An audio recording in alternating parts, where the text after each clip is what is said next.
ప్రేమించి మనకు అనుగ్రహించి ఉన్నాడు. దేవుని మహాకృపలో ఈ యొక్క అక్టోబర్ నెల లాస్ట్ ఆదివారంలో మనం ఉన్నాం. మరలా నెక్స్ట్ ఆదివారం నవంబర్ నెలలో మనం ప్రవేశిస్తాము.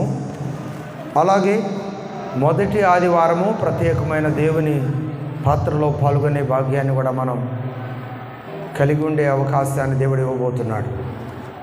ఏదేమైనప్పటికీ ప్రియులారా, మరి కొన్ని వారాలు బట్టి మనము ఒక అంశాన్ని ప్రత్యేకంగా ధ్యానం చేసుకుంటూ వివరించుకుంటూ ముందుకు రావటానికి ప్రభు సహాయం చేస్తూ వచ్చారు.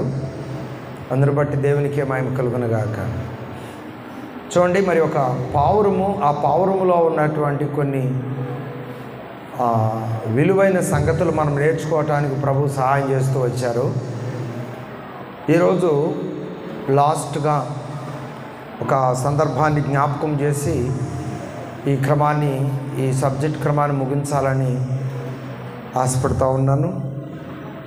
మరి మరుసటి ఆదివారం మరొక శ్రేష్టమైన అంశంతో ఆత్మీయ జ్ఞానమును మనం పెంపొందింపజేసుకోవటానికి ప్రభు నడిపింపు కొరకు మనం ప్రార్థనాపూర్వకంగా సిద్ధపడదాం. ప్రియులరా, ఈ వర్తమానాలు ప్రారంభం మొదలుకొని కంటిన్యూగా వింటూ వస్తున్నారు. ఎవరికైనా జ్ఞాపకం ఉన్నాయా? ఇప్పటికి ఎన్ని విషయాలు మనము నేర్చుకున్నాం? పావురం నుండి మనం ఇప్పటికి ఎన్ని విషయాలు నేర్చుకున్నాం? డాక్టర్ గారు చెప్పాడు, ఒకసారి అంకె చెప్పాడు, చెప్పగలుగుతారా? ఫస్ట్ పాయింట్ మూలుగు, రెండో పాయింట్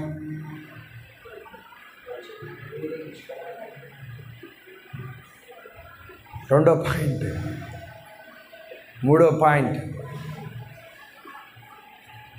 ఇవన్నీ మనకు గుర్తుండవులే. సరే, ఐదవది చెప్తా.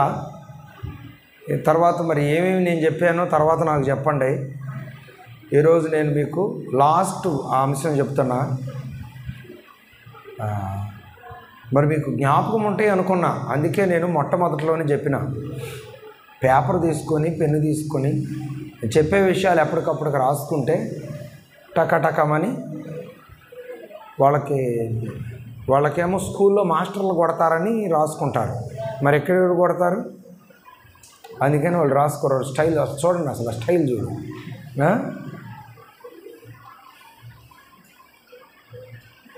ఎందుకు రాసుకోవాలా ఇప్పుడు దాకా చెప్పే విషయాలు? బళ్ళోనైతే రాసుకుంటారు, రాయరు.